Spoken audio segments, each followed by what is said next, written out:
They're live and recording. Very good.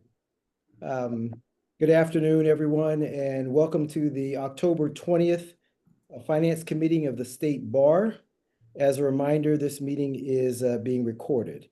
And if I could have the committee coordinator, Sam Tessero, call the roll for us, please. Marilena, Present. Ford, not present. Grande, Present.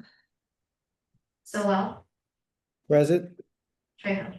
Present. We have a quorum. Next on the agenda is the call for public comment. Before we begin public comment, I'd like to remind everyone of some of the ground rules for speaking during this meeting. Specifically, under the State Bar's policy regarding public comment, members of the public cannot cede their time to another speaker, as well as any attempts to disguise your voice or use different aliases to participate in public comment is not, you can't do it. Plain and simple as that. I'd also like to remind everybody that under the Bagley-Keene Open Meetings Act rules, public comments must pertain to the items that are on the agenda or be related to matters that are within the jurisdiction of the agency. Staff will attempt to call members of the public in order that they appear in the attendee pool, and those that are wishing to participate, please alert State Bar staff members present in the room that you'd like to speak. For those who are participating by Zoom, if you would just virtually raise your hand, use the raise your hand function. Those that may be participating by phone, if you would use the number 9 key, and that will alert staff that you have an interest in making public comment. Due to time restrictions, we can't allow more than 2 minutes for each speaker, but please note that staff will have also an on-screen timer, so you would have a sense of how much time you have remaining for the duration of your public comment. And the timer will flash on screen starting at when you have 30 seconds left. And at this time, I think I want to ask Sam if there are members of the public that are wishing to make public comment. Yes, currently we have one hand raised. Benjamin Cohn, your mic has been enabled. Hello, I wanted to address before you adopt a recommendation to increase exam fees or review the CBE's recommendation on that subject. Some of the ways in which the money is being wasted on the things that really should not be passed on to applicants. For example, the board in May commissioned a multi-$100,000 HUMRO investigation into whether applicants did or did not receive their approved testing accommodations, because there was a belief, I think, at the time by the board that if that was true, there should be that the remedies that were recommended and adopted by the Supreme Court were not intended to address that they were intended to address other issues than the failures to implement approved testing accommodations, and that the same remedies that were given to all applicants is not sufficient to address the individualized prejudice, additional prejudice on the testing accommodations applicant who suffered the broadest sets of issues both before and during the exam by measure. The HUMRO investigation would only have been a sensible use of money if you believed that you couldn't credit the applicant's affidavits under oath as to their experiences at the hands of measure. They forced a situation where there was a month's delay, which caused a resume gap, even if there had been a remedy, and the need to retake July 2025, which no other applicant who sought a remedy had to do before a decision was made. The so it would also only have been necessary if you believed that there was a finding that HMRO could make that would result in further action being recommended by the state bar as far as a remedy being taken. What happened here was that the HMRO verified for some number of the applicants that they did not receive their approved testing accommodations for measure, and that for most of the others, they couldn't refute the applicant's position, even if they couldn't independently verify it. That finding is there was no point in doing the investigation if that finding wouldn't lead to some remedial action being taken. A divided CBE apparently decided to take no action on that, and now a divided CBE recommended exam fee increases that the board already rejected in August to make up for that wasted money. Thank you. Mr. Cohen, as always, we appreciate your comments. Sam, others that may have raised their hand? Currently, there's no other hands raised. I just want to make sure that I check in with members of the board and just ask if there are any members of the public at your notice location that may want to wish to make public comment. Very good. And there are none here as well where I am in Sacramento. So with that, I think we need to move on to the agenda before us. And first on the agenda is the oral report of the chair. And I don't have much of an oral report, but if I could, I'd like to try to set the stage of what's before us today, just very quickly in a couple paragraphs. And that is, before the Finance Committee today is a review of the recommendations of both staff and the CBE proposed mission fund increases. Can folks hold on just 1 second? I wonder if this may be someone just knocked on the door here, and I wonder if this might be Kai On quite often comes and testifies. So if folks could hold for just 1 second. Let me see if that's him trying to make public comment.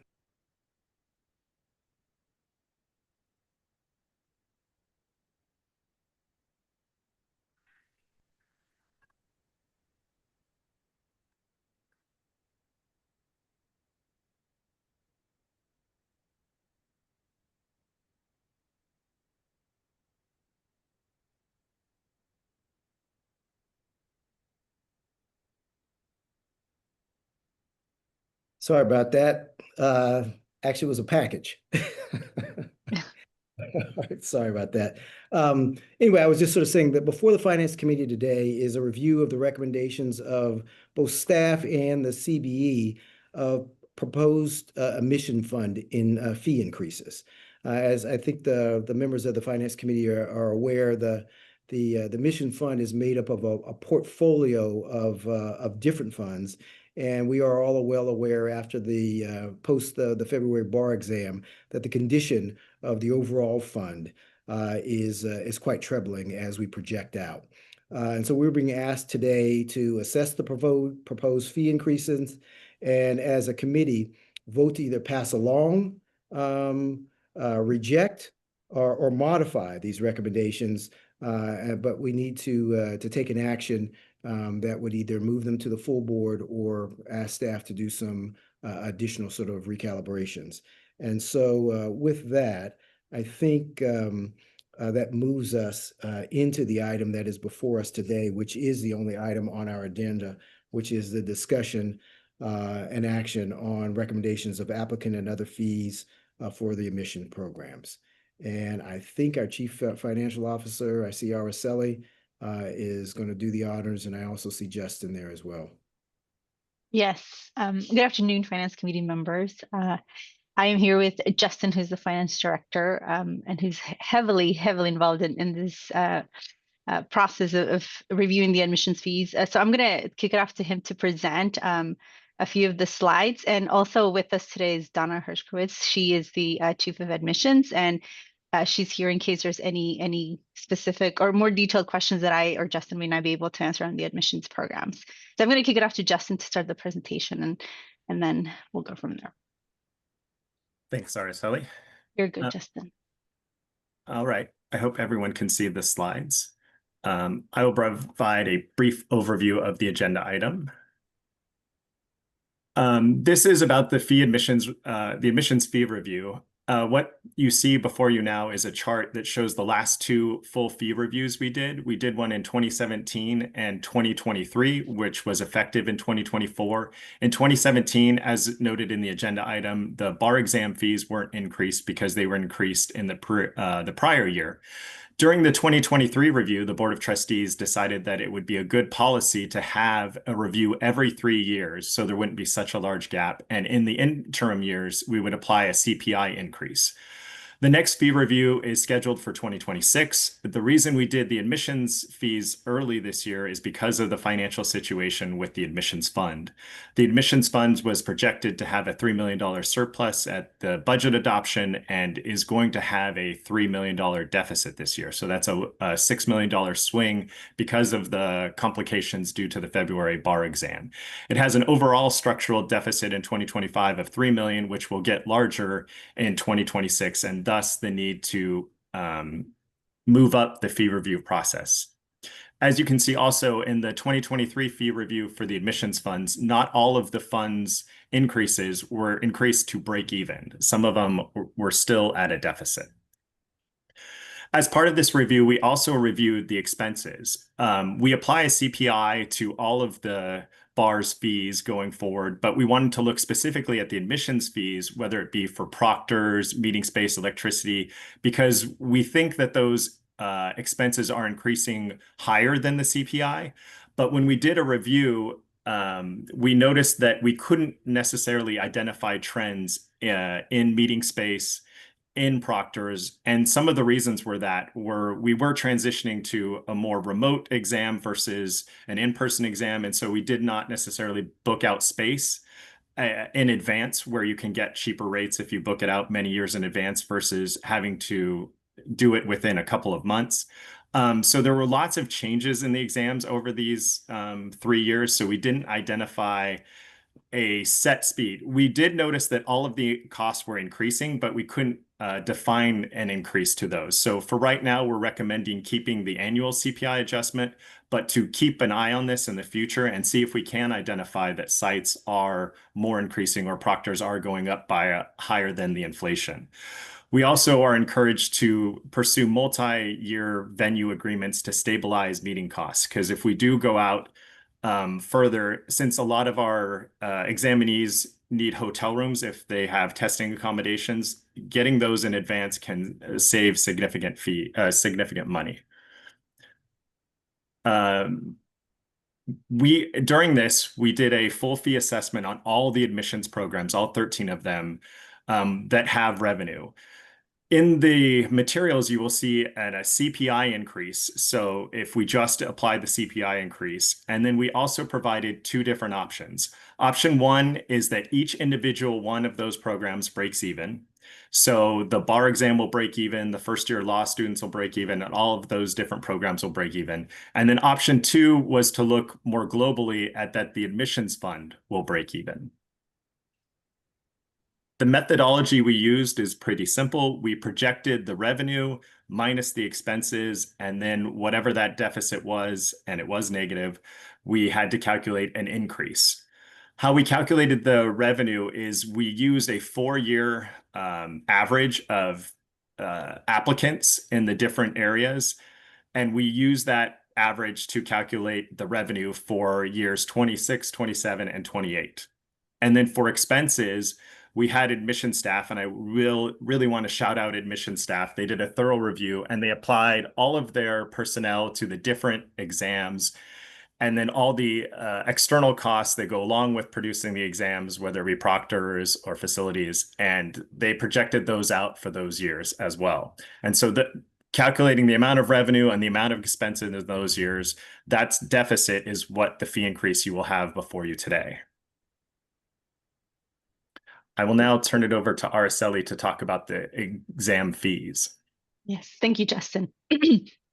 So the next few slides are really a summary of what's included in Attachment A.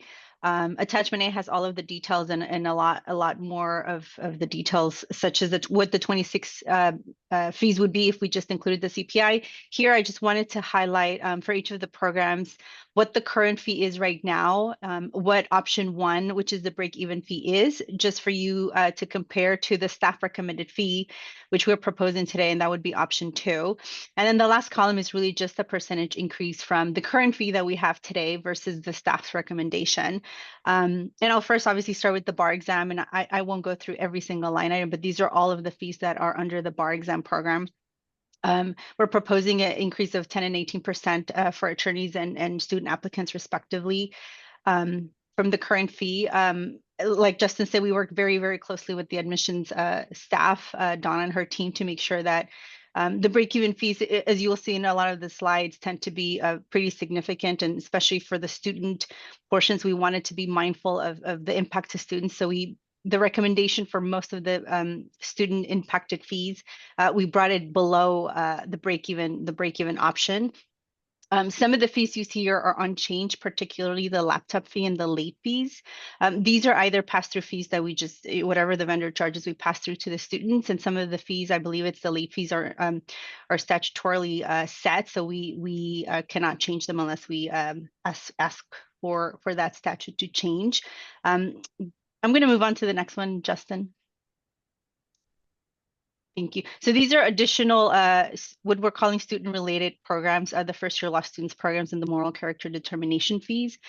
These are also, for at least for the first-year student law, they're slightly below, or we decided to recommend a lower fee than the break-even, just to not have too much of an impact on the student registrations. Applications. Moral character is the first program where you will see where our recommendation is to be at break even. These are the fees that attorneys first pay. So these are about 21%. And this is the first program where we determined that it was appropriate to have a break even fee be at the staff recommended fee. Keep moving, Justin. Thank you. Now, these are the group of what we're basically calling attorney fees. All of these are fees that different types of attorneys pay. These, as you can see, are a little bit even higher than the break-even fee. Attorneys, foreign legal consultants or pravice, and there's the subsequent slide for out-of-state arbitration. A lot of these are the attorneys who work for big corporations, pay these fees. So, we thought it would be appropriate to have some of these fees be above break even, since those attorneys or I should say usually the companies that they work for are able to pay the fees, and some of these programs do help with the admissions fund reserves that we're currently not doing so good right now. So these are the 3 programs for attorneys. Next slide, Justin. And these are the last 2 of the attorney's fees, out-of-state arbitration, which, as you can see, it's slightly above break-even, not by much. It's a 20% increase from the current fee, but slightly above what the break-even fee would be, which is our recommendation. And then legal specialization is also another where we're actually slightly below the break-even fee that we're recommending. We definitely are decreasing the ones for computer and late fee registrations, but we did increase the exam registration fee, at least from the current fee. And finally, these are the last couple of slides are what we're calling also student fees, the practical training of law students and law office status fees. These are being increased all below break even. Law office studies is really minimal. It's really at break even, but it's minimal. It's only a 3% increase from what the current fee is. And then for practical law students, we definitely are recommending a much lower fee than the break even portion. And then the last fee that I want to summarize here is the law school regulation fees. These are this fee is going to be, or we're hoping to change the structure of it a little bit differently. As you can see, we are increasing some of the per student fees a little bit higher. I do want to highlight specifically that for the periodic and other inspections for accredited law schools and the accredited inspection and report fees, these are set as a $30,000 deposit, but we true it up once we determine all of the time and expenses. If it's less, we obviously reimburse them. If it's more, we do charge for that extra based on actual time and expense incurred. And it is based using that $350 per hour service rate. So those 2 particular fees under law school regulations, I wanted to make sure I mentioned that specifically. And then I'll wrap up my presentation with this quick slide. I just wanted to really summarize what's in your attachment A. I know there's a lot of numbers there, but really the net impact of in 2026 of not applying any fee increases and only applying the CPI would get the admissions results to be, a negative 3 point, so a deficit spending of almost 4 million. The reserves we're projecting at the end of 2025 would be 3.4. So we really we wouldn't have sufficient reserves to really be able to get through 2026 if we didn't do anything and just applied the CPI. Obviously, the break-even fees, yes, they would, help the admissions fund significantly, but for 2026, it would be almost a $4 million surplus. However, the recommended fees that we are proposing would result in a 97,000 operating surplus. So right at break even really for 2026. But as you will see in your attachment A, the building up of the reserves, which is what we really also need to do and be mindful since the reserves are depleting, that happens in the subsequent years. So for year 2026, yes, it's like $97,000 operating surplus, but in the subsequent years, the reserves start building up as you see in your attachment A. And this concludes this presentation. I know there's a lot of numbers, and we're happy to answer any questions on what we are proposing today. Questions from members of the Board of Trustees? Araceli and Justin, thank you for the presentation. Trustee Barahona, I saw your hand first. Sure. Thank you so much, Araceli, for the presentation. I'm Justin as well. In terms of, I sort of get the broad strokes here on 2026, but can you talk a little bit about does this trend, presuming we go with the staff recommended options, how does this impact us in 2027 or 2028? And sort of looking ahead a little bit.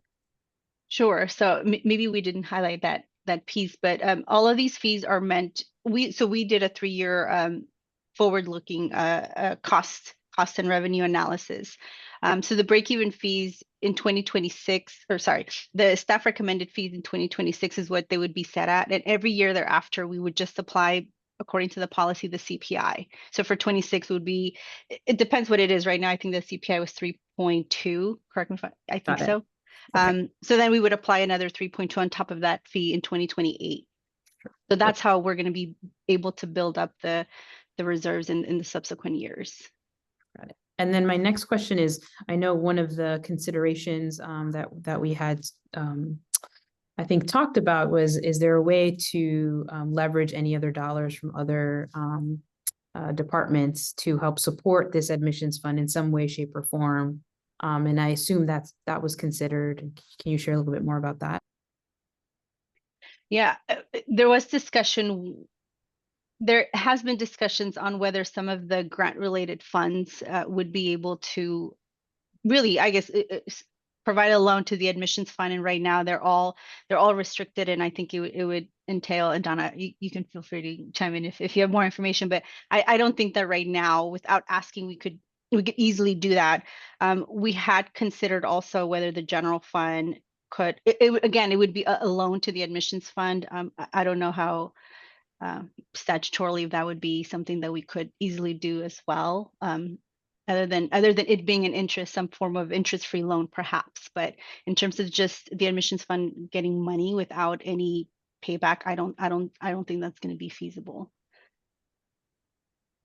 Got it. Thank you. Trustee Grande? Thank you. Just so I can have some context, and I'm pretty sure it's been discussed before, but I just don't remember at the moment. So I understand the data from the numbers with 2017. I guess my question is, with these fees, how was it in 2017 when we started having that deficit, or are we talking this has been like 15 years, 20 years? I just want to be able to wrap my head around the length of time that got us to where we are right now. Sure. Go ahead. Maybe you can chime in, Justin. Justin has a lot of history. He's been here a long time, but I can tell you, in 2017, I think a lot of the fees, not every single one of the admissions programs were reviewed, and my understanding is some of them were increased, not all of them. It had been a long time since some of the fees had any review and increase. So that first happened in 2017. In 2023 is when we actually, since I've been here at least, since we did a full review of all of the admissions programs, and a lot of them did. Actually, I think just about all of them did need a fee increase, since it had been a number of years since we had one. In terms of from what I recall, I think the admissions fund had always been operating at somewhat a slight deficit. It went on, I think if I remember correctly, with some years where it was deficit, some years was a surplus, but there was sufficient reserves in there. And at one point, the legal specialization fund, actually, we transferred all of those reserves under the admissions fund. So that really, now that I'm remembering, that really helped the admissions funds get through when the legal specialization fund reserves got transferred to the admissions fund. So that was able to get us through a couple years. We had projected that we were going to finally be in surplus this year and next year, but the February bar exam really completely changed that around, and we went from what we had budgeted as the first year to be in surplus spending in a few years to a significant deficit spending again. And I want to echo that there was between $7 and $8 million transfer from the legal specialization fund that helped the admissions fund because it had a deficit, and then that helped it bridge to this current place. And then it's also been under inflationary pressures like everything else. Inflation has hit lots of different things, not just the admissions fund, but price of everything has gone up. And so it's just been exacerbated in the last couple of years, and that was the need to get the fee review this year. And that transfer, what year did that transfer happen again? From the I think it was 2024. Okay. And I guess, sorry, I have one more follow-up question. And then, so has the revenue from the legal specialization, from all those fees, has that been consistent, like the same average number of people applying for that exam? Has it gone down? The legal specialization, I can't speak, maybe Donna can speak to the number of applicants, but there are two sides to the legal specialization. There's the application and the testing side, and then there's the annual renewal side. And we have separated the two. The annual renewal side is consistent, and that is done under the Office of Regulation because it's kind of like attorney annual renewals and stuff. The testing side was stayed in admission because it is part of testing. And so I can't speak to the number of test takers, but I know the annual renewals has been fairly consistent. Yeah, the number of test takers is fairly consistent as well. It's this year, so we actually are the legal specialization exam is occurring in 10 days. And so for this year, we have about 450 or so applicants. That exam is once every other year.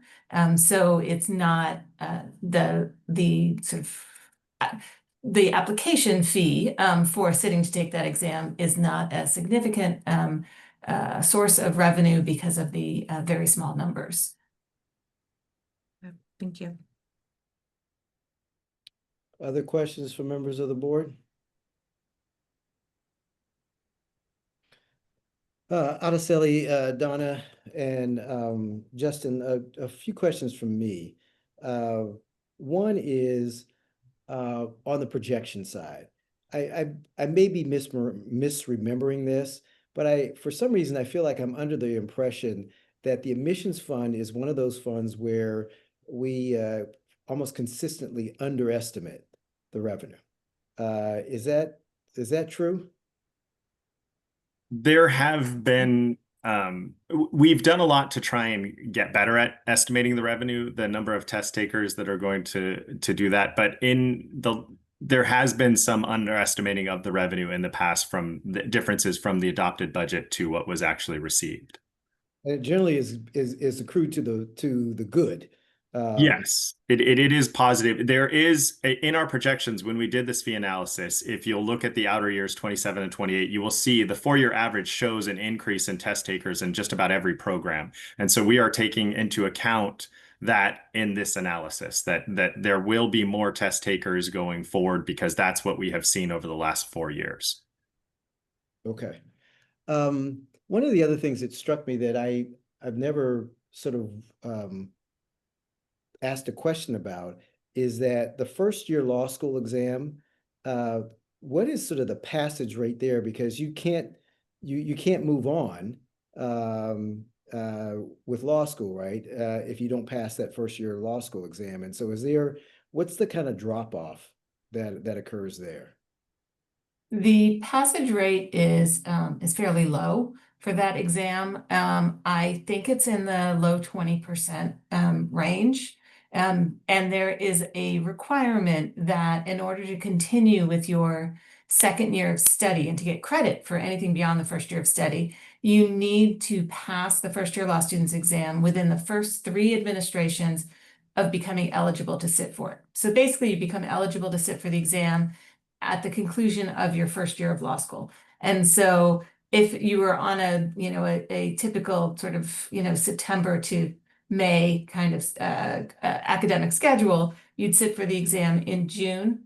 And then if you didn't pass the exam, you would have the following October and the following June that you could sit for the exam and pass the exam.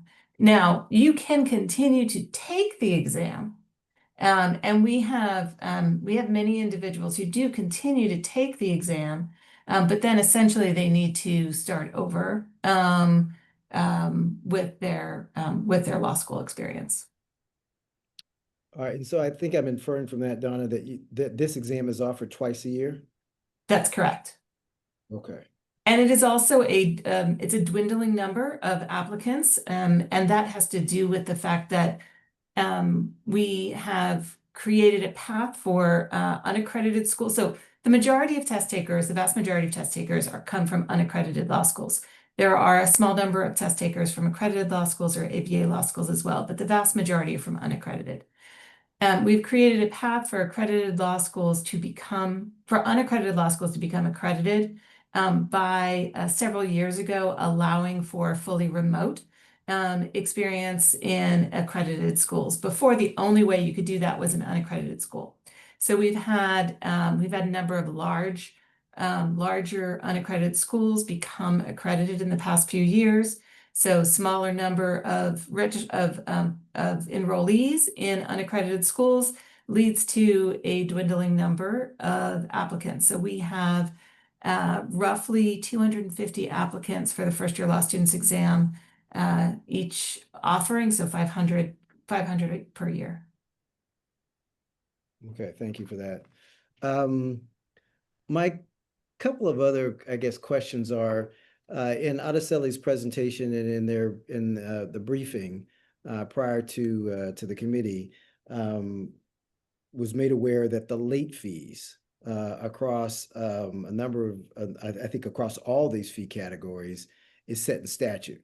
And that to me is something that is kind of uncommon for me to think of, that the late fees would be sort of statutorily capped.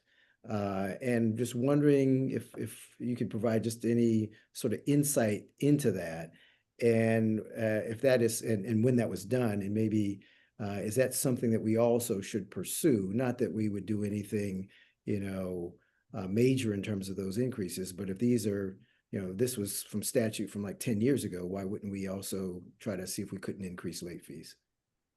So the late fees for the bar exam are set in statute. The other late fees are not.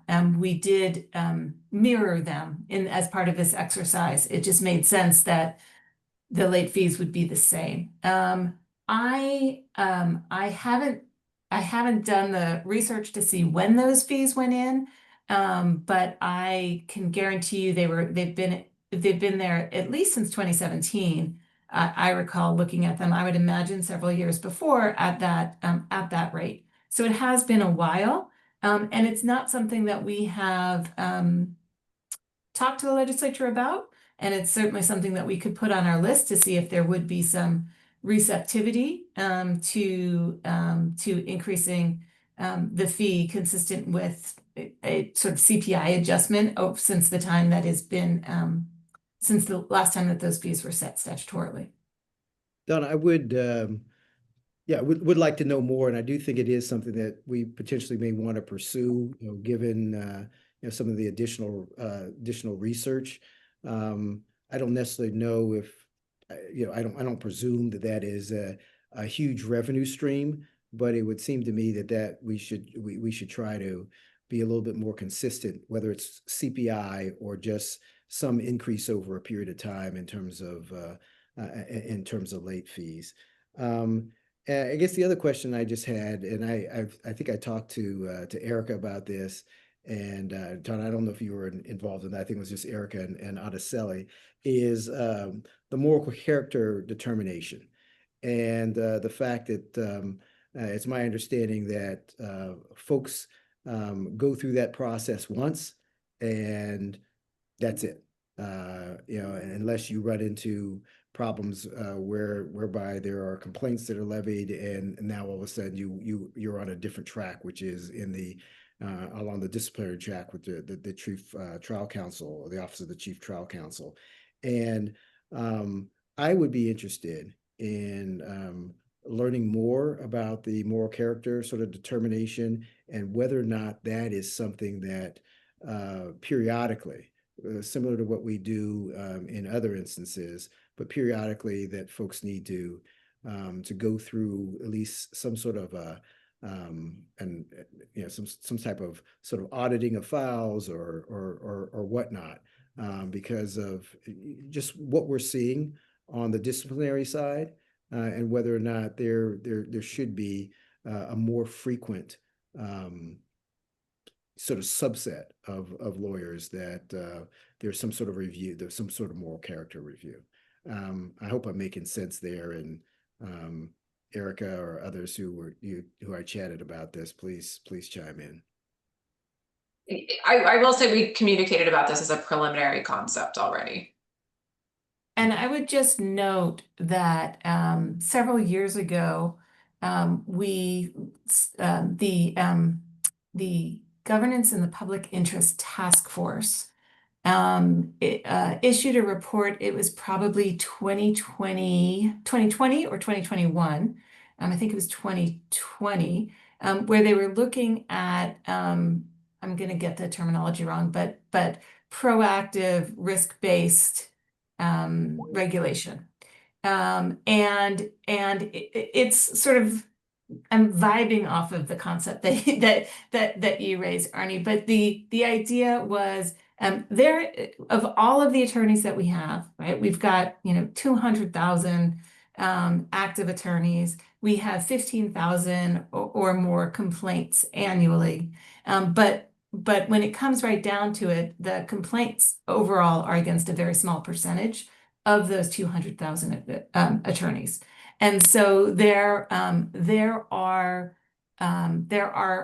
opportunities to create a system where you sort of understand who might be at greatest risk for becoming somebody who's subject to discipline, and taking sort of proactive steps, whether it's a kind of auditing, as you say, or something else. So it's sort of akin to, maybe it's not doing a periodic moral character review for people who are already licensed attorneys, but figuring out how to address the recidivism, if you will, in our disciplinary system, and to lessen the number of complaints, and to increase the protections for the public by getting to those attorneys who are more likely to commit misconduct and harm the public. So there are things that there are opportunities there, and we can certainly review that report of the Governance in the Public Interest Task Force and resurface some of those ideas at an upcoming board meeting. Yeah, I would appreciate that, and I don't necessarily know if any of that will result in some sort of periodic more character sort of determination and another sort of fee that revenue stream is it. I don't think that's necessarily where I'm driving, but I am, you have this more character determination that is made for life, unless you run up against, the discipline system in some fashion. And I just equated it to like a driver's license, you have to go in for periodic reviews, and make sure that you're still okay to drive and those sorts of things like that. The concept may not, I'm not a lawyer. The concept may not be, apples to apples, but that's at least the way I was thinking about it.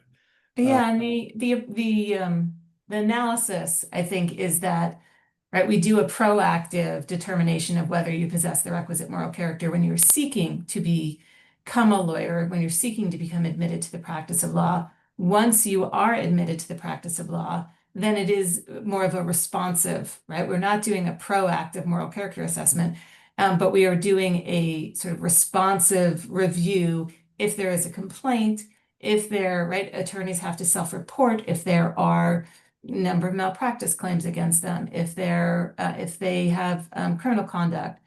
So we get that information in the door, and as a result of that information, that might lead to an investigation, but we don't do it proactively once you become licensed to practice. Got it. I see Trustee Grande's hand and then Trustee Barahona's hand, and I hope I haven't taken us too far off course, but please. Trustee Grande. I think I would just, I would be, what would I say? I think I would just be interested in seeing how, if there was anything like that done, that it doesn't disproportionately or indirectly impact the work that we've been doing around diversity. I think that, and we'd have to go back and look at the data, but I would just throwing this out there that this would be something that would be a concern for me, is that given the work that as a agency that we need to do to ensure that we're being equitable in the way that we implement discipline, that if we do use that data to then focus on a particular subset of someone who might appear on the data as like high propensity, I don't know, that's a little concerning. So I know that's not the conversation for today, but those would be data points that would be really, really important for me to hear if we did explore something like that. In total agreement with you as far as that goes. In terms of, I would just encourage, the look that staff is going to take at this to definitely please take that. We want to take that into consideration. Trustee Barahona. Thank you so much. Donna or others, do you know if philanthropy has been involved to a certain degree in supporting the admissions fund in any way, shape, or form in terms of sponsoring or any type of support that way? So we had, so the answer is, as far as I'm aware, not really. We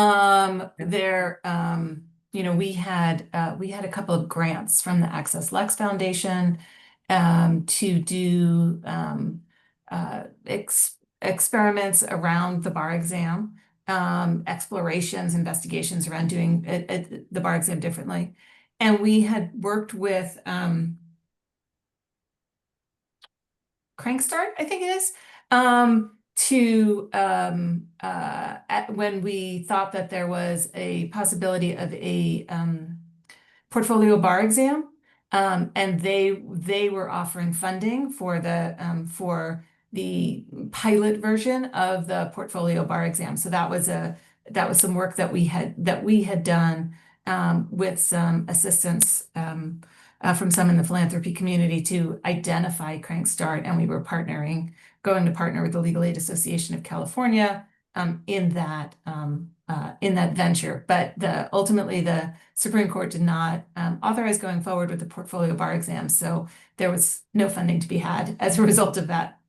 Yeah, I just, I always go back to, philanthropy is also very interested in access to justice. in a variety of ways, has supported that in many different organizations across the state. I'm just curious if we had sort of a list of needs that could be floated, that would be really interesting. And there's a lot of, philanthropic institutions that would perhaps consider it, and or going back to Crankstart and saying, while this didn't happen, there's still a need here in a different way. So if there's any way I can be of support, I'd love to be, because I think there's some resource there. That was one thing. And then the second thing I wanted to say is that it does feel like, as I was reading, that there is sort of a philosophy or some guiding beliefs that we have. We've tried to limit the impact to students in this proposal. We've increased places where folks are already attorneys, and or the impact on firms that could certainly cover an increase. So it does feel like we're taking these really important steps that are in alignment with our strategic plan, and also are about accessibility. And so I feel like this proposal makes sense to me overall. I do think if we have guiding beliefs on how we make decisions and how we propose less impact to students, I just have some curiosity on how we can develop those more, including what Chair Sowell mentioned around CPI. Like, maybe a guiding principle is there's an annual CPI regardless of what the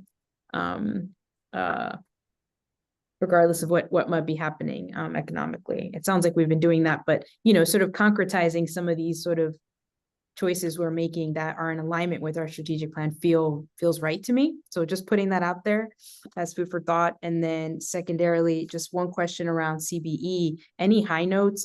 They obviously support this proposal, but is there anything that they that you want to lift up from some of their conversations? So the one thing that immediately jumps to mind is the fairly significant increase for the legal specialists, for the legal specialization exam. And legal specialization really isn't within the it's in the admissions fund, but it's not within the realm of CBE. It's in the realm of the California Board of Legal Specialization. But nonetheless, they did have a conversation about that. And asked about the significant, I think it was 375% increase in the current application fee to what we are proposing. And ultimately we're comfortable and wanted to make sure that we, in the written report to the Finance Committee, to the board, describe the rationale. And so we beefed that up a little bit in the staff report, to just be clear that as we looked at the fee, what the staff were proposing was a fee that was equivalent to the fee that that lawyers would be charged to sit for the bar exam. Now, these legal specialists have already sat for the bar exam, whether it was 5 years ago, 10 years ago, 20 years ago, they have sat for the bar exam. But we felt like that was a good parallel for what they should be, the fee they should be assessed for sitting for this exam. The legal specialization obviously benefits, there's a sort of a public protection, consumer protection, consumer value to identifying people who are legal specialists, so you can have some faith in the quality of the work that you're going to get. But for the legal specialists, it is also a marketing tool. And because of that, and because these are practicing attorneys, and because we know they do get significant value out of having the legal specialist certification, we felt that the benefit that they have justifies the increase. And that was something that CBE said, I'd like for you to raise that up and make sure to have that discussion.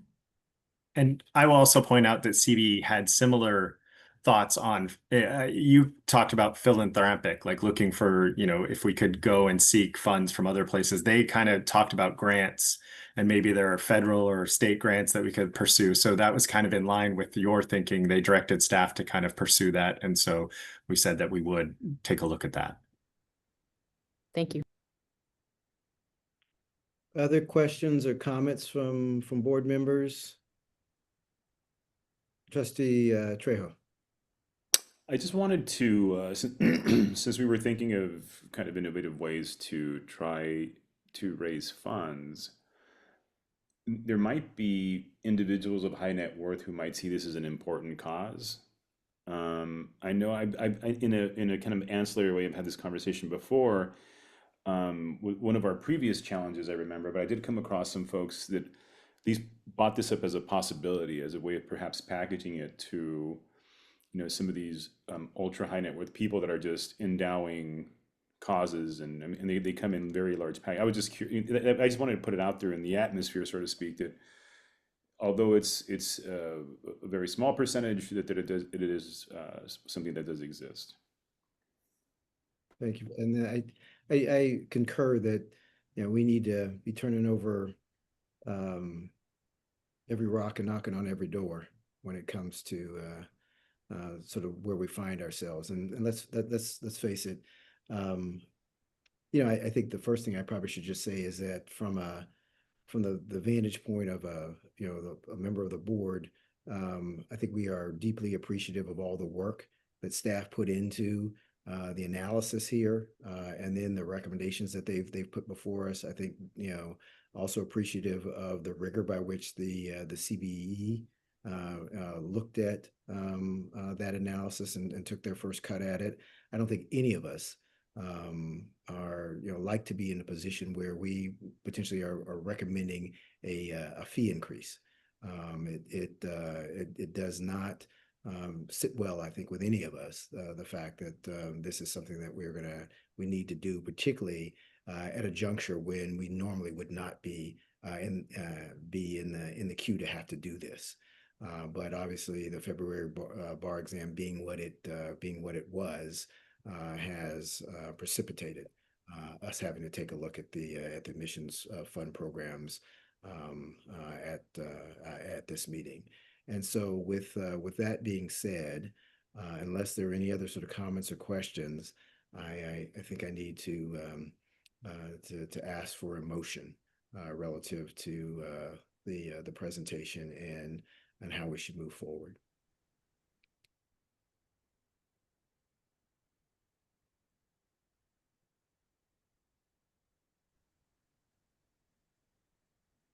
I'll move it. Trustee Barahona moves. Can I have a second? I'll second. Trustee Trejo seconds. And just to be clear, what we are doing as a finance committee is just moving along this recommendation to the full board. And it's my understanding, Adesele, that the full board will be presented this package of fee increases, and we will deal with that at our November meeting. Yes, that's correct. All right. And last question would be, when would the fees go into effect if the full board would then approve them? We effective 2026, as soon as we can implement them. We didn't want to put a specific date just because it is a very short time frame from when the board would could theoretically approve this in November to January 1st. But as there's some that are easier to implement than others. There's a lot of IT involvement to change everything within all of the admissions programs, and then some of the heavy lift will also be in the admissions office, since they are the ones who own, if you will, the programs. But the goal is to try to do it as soon as possible in 2026, as early as possible in 2026. Okay. I do have a motion by Trustee Barahona, a second by Trustee Trejo. Sam, can I get you to call the roll, please? Yes, Barahona, Aye. or not present, Grande, Aye.